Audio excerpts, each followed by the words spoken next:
गुरुमुख सज्जन मंडली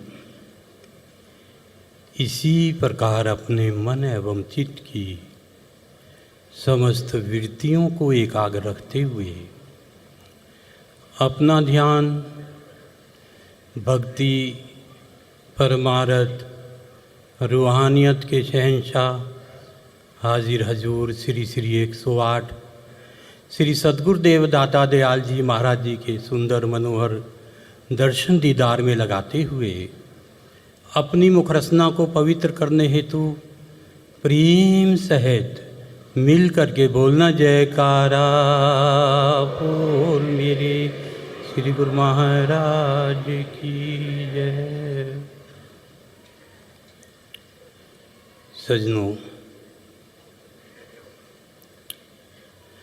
भक्ति, परमार्थ, रूहानियत का विश्व शांति का महान केंद्र श्री आनंदपुर धाम, जहाँ आने मात्र से हर गुरुमुख के हृदय के अंदर आनंद और खुशियों की लहरें स्वयं ही बहने लगती हैं, जहाँ से महापुरुष नित्य प्रति नाम और भक्ति की वो अविरल धारा बहाते हैं जो संपूर्ण विश्व ही नहीं अंड ब्रह्मांड तीनों लोकों के अंदर जीव को सच्चा सुख, सच्ची शांति, सच्चा आनंद, सच्ची खुशियाँ प्रदान करती हैं। हम सभी गुरुमुख जन अत्यंत ही भाग्यशाली हैं कि इस कलिकाल के अंदर चारों तरफ काल और माया का चक्र चल रहा है। उस काल और माया के चक्र से दूर श्री आनंदपुर धाम आनंद ही आनंद बरस रहा, बलिहारी ऐसे सतगुरु पे।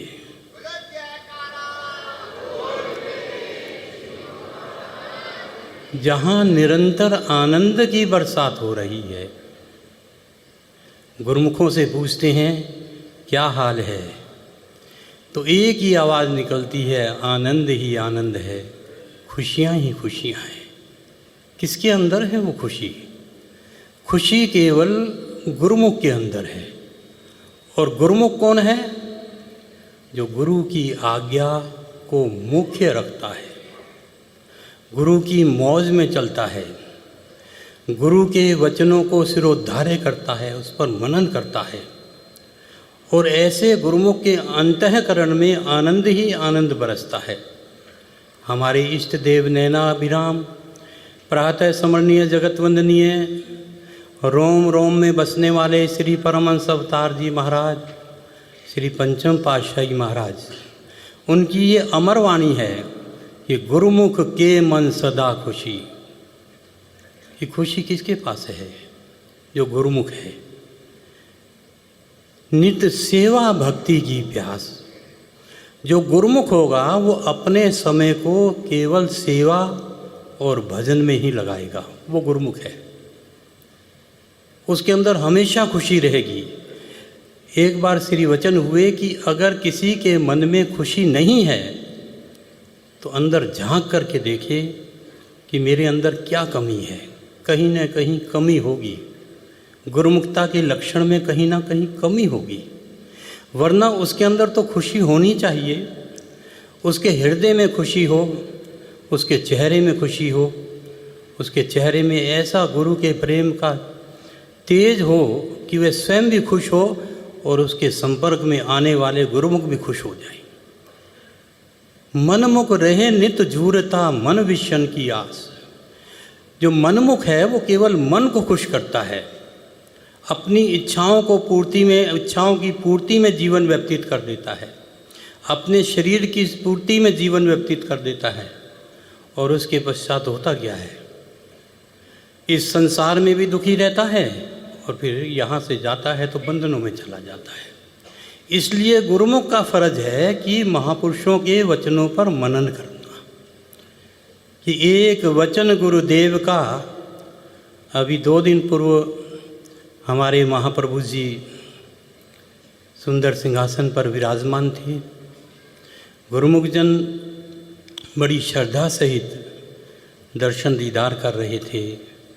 श्री वचन हुए कि एक वचन गुरुदेव का जाका अनंत विचार, पंडित था के मुनिजन वेद न पावे पार।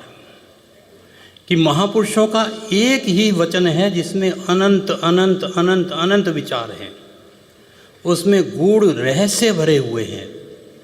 जिसने समुद्र की एक बूंद को जान लिया तो उसने संपूर्ण समुद्र के अंदर जो तत्व हैं उसको पहचान लिया। जिसने पर्वत के एक कण को जान लिया, पर्वत में कितने कण हैं, अंदर कौन कौन से तत्व हैं, सब कुछ जान लिया। जिसने एक फूल को जो है उसकी सुगंध का आनंद ले लिया, उसने संपूर्ण सुगंधों का पता लगा लिया कि इस फूल के अंदर संपूर्ण में कैसी सुगंध है।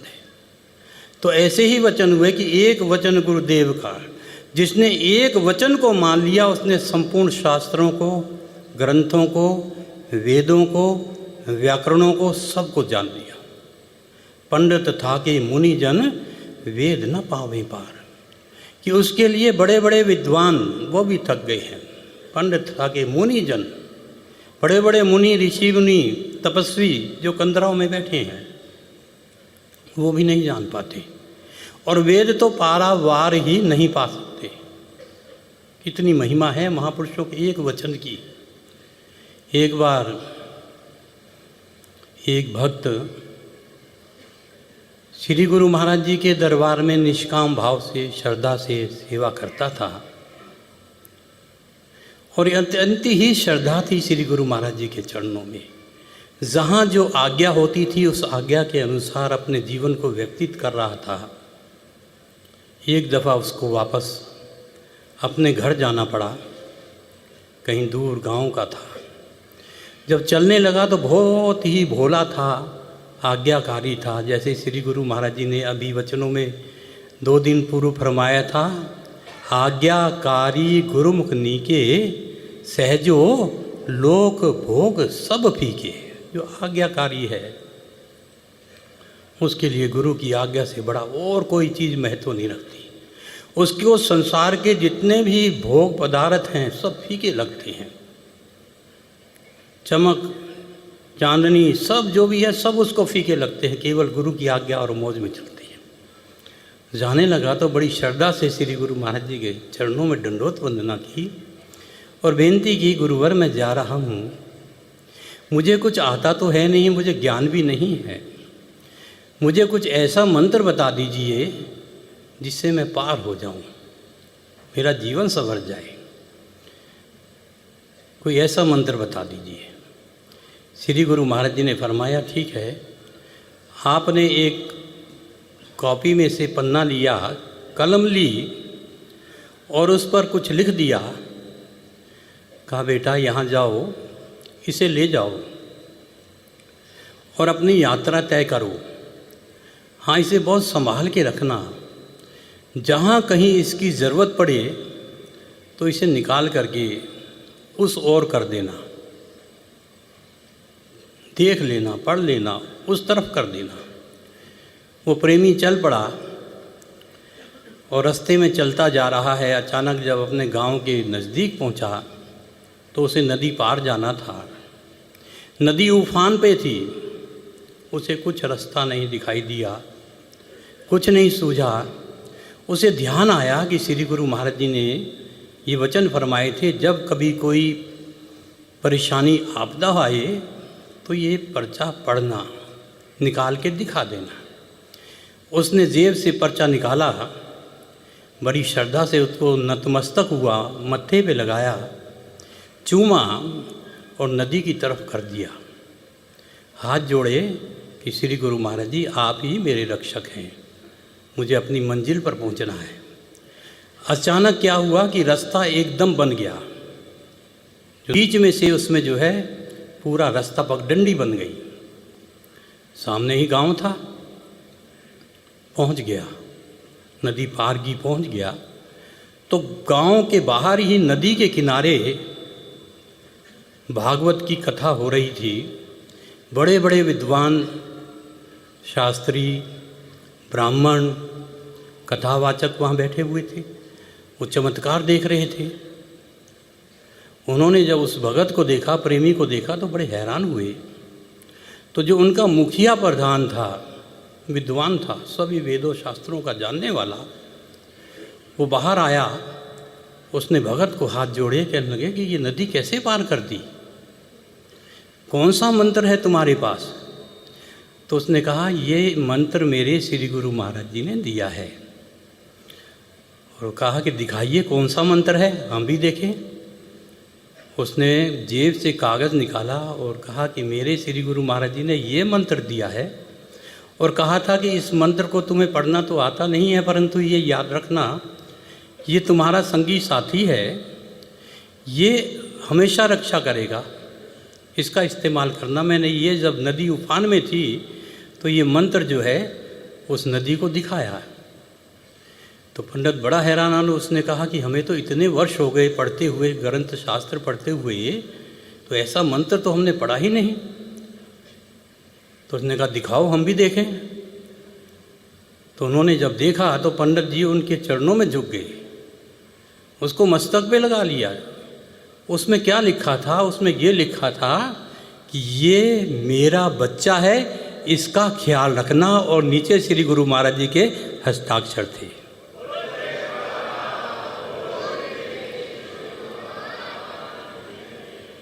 ये मेरा बच्चा है, इसका ख्याल रखना, और नीचे हस्ताक्षर थे कि एक वचन गुरुदेव का जाका अनंत विचार।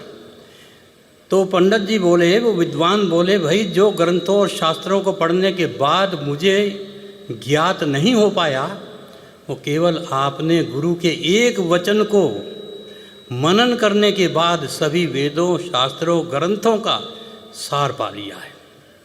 तो इसलिए वर्णन करते हैं कि वेद, शास्त्र और भागवत गीता पढ़े जो कोये, तीन काल संतुष्ट मन, बिन गुरु कृपा ना हुई। ऐसे ही जो श्री गुरु महाराज जी बार बार हम गुरुमुखों को यही वचन फरमाते हैं कि गुरुमुखों सेवा करो और भक्ति करो। ये उनके हस्ताक्षर हैं। ये श्री श्री 108 जगत वंदनीय, प्रातः स्मरणीय, रोम रोम में बसने वाले श्री पंचम शहंशाह महाराज जी जब भी वचन फरमाया करते थे, यही वचन फरमाते थे कि गुरुमुखों सेवा करो, भक्ति करो। और आज श्री सद्गुरुदेव महाराज जी, श्री हजूर महाराज जी यही वचन फरमाते हैं कि अगर आप गुरु भक्ति के 5 नियमों की पालना करोगे और 2 घंटे भजन अभ्यास करोगे। जब भी प्रेमी आते हैं, कोई कहते हैं मैं शरीर से रोगी हूँ, कोई आता है कहता है मैं शिक्षा से जो है पूरा नहीं हो पा रही मेरी शिक्षा, कोई प्रेमी आता है कहता है कि मेरी घर गृहस्थी नहीं चल रही, कोई भी बेनती करता है तो श्री गुरु महाराज जी क्या वचन फरमाते हैं कि 2 घंटे भजन कीजिए। और ये भी वचन फरमाते ज़्यादा नहीं, बस 2 घंटे। कई परमात बेनती करते महाराज जी 4 घंटे करते, महाराज जी फरमाते केवल 2 घंटे ही कर लीजिए। कि कितनी बड़ी छूट दे रखी है। आज श्री गुरु महाराज जी प्रातःकाल बहुत ही मौज में थे। कुछ प्रेमी श्री दर्शनों के लिए गए तो ऐसे एक बार एक महात्मा जी अपने सेवकों के साथ थे, तो एक सेवक ने बेनती की, महाराज जी ग्रंथों को पढ़ने से पता चलता है, कोई परमेश्वर कहता है, कोई खुदा कहता है, अपने अपने धर्म से परमेश्वर को याद करते हैं। तो हे गुरुदेव, हम किस नाम से उस परमेश्वर को याद करें? तो उस समय श्री गुरु महाराज जी ने अपने सेवक को एक पेन और कापी दी और कहा कि इसमें लिख दो जिन जिन परमेश्वर को तुम मानते हो, जानते हो। आज वही दृश्य हमारे सामने आ गया। श्री हजूर सद्गुरुदेव महाराज जी ने यही वचन फरमाए कि गुरुमुखो कि आप लिखो, कि ये लिखो कि जिसके दिल में जो भाव है परमेश्वर के लिए, श्री गुरु महाराज जी के लिए। तो बराबर में आदरणीय महात्मा जी भी खड़े थे, उन्होंने लिखना शुरू किया। प्रथम लिखा परमात्मा, उसके बाद लिखा इष्ट देव, किस किस नाम से पुकारते हैं, तीसरा पिता, चौथा खुदा, फिर पीर, फिर पैगंबर। श्री गुरु महाराज जी ने फरमाया कि और भी कुछ लिखो, और भी कुछ जैसे समझ आती है और भी कुछ लिखो। तो एक प्रेमी ने कहा सर्वेश्वर। श्री गुरु महाराज जी प्रसन्न हो गई, फरमाने लगे हाँ सर्वेश्वर ठीक है। और फिर फरमाया कि ऊपर श्री सद्गुरु देवाय नमः लिखो। श्री सद्गुरु देवाय नमः वो लिखा और उसमें फिर जो है सही कर दिया, ठीक है। तो आपने दर्शा दिया परमात्मा यानी ईश्वर। दूसरा फरमाया इष्ट देव। इष्ट देव का मतलब होता है अपने पसंदीदा देव, जो पसंद हो। ये किसको कोई पसंद है, किसको कोई पसंद है, वो अपने देव को मानता है, वो देव हो गया। तीसरा पिता, पिता का यानी जन्मदाता, उंगली पकड़ के चलाने वाले, पार लगाने वाले पिता। फिर वर्णन आ गया खुदा। खुदा निराकार ईश्वर, निराकार परमात्मा। फिर उसमें वर्णन आया पीर। पीर का मतलब भक्ति के अंदर मार्गदर्शक, भक्ति में उन्नति कराने वाले मार्गदर्शक, वो भी लिख दिया। पैगंबर यानी ईश्वर की तरफ से दूत जो संदेशा देते हैं, इसका मतलब ये हुआ। उसके पश्चात जब सर्वेश्वर लिख दिया तो क्या हो गया कि सर्वेश्वर यानी सब जगह मौजूद, कोई भी जगह खाली नहीं, ये फरमा दिया कि बस यहाँ फरमा दिया सर्वेश्वर। और उसके पश्चात लिख दिया श्री सद्गुरु देवाय नमः और ठीक का निशान लगा दिया। ये जो कुछ भी है ये सब गुरु की कृपा से ही है। मत कोई भरम भूले संसार, गुरु बिन कोई ना उतरे पार। कि भरम और भुलेखे में मत रहो कि बगैर गुरु कृपा के कोई पार नहीं हो सकता। कि हम ऐसे महापुरुषों की शरण अगर हमको मिली है, ऐसा इनका सानिध्य मिला है, इनकी संगत सोबत मिली है, तो गुरुमुखो इसी में ही सब हैं, राम है, रहीम है, सब श्री गुरु महाराज जी ने फरमा दिया कि इसी में सब कुछ है। इसलिए हमारा फ़र्ज़ बन जाता है जो महापुरुषों की आज्ञा है, हुक्म है, उस पर चलना है। उस पर चलना है। गुरु भक्ति के 5 नियम, श्री आरती, पूजा, सेवा, सत्संग, सिमरन, दर्शन, ध्यान और 2 घंटे अगर हम भजन अभ्यास करेंगे, ये वरदान दिया है कि निश्चय हो कल्याण। बस यही प्रार्थना करते हैं श्री गुरु महाराज जी हमको शक्ति दें कि हम आपकी आज्ञा और मौज में चलते हुए आपकी प्रसन्नता प्राप्त करें।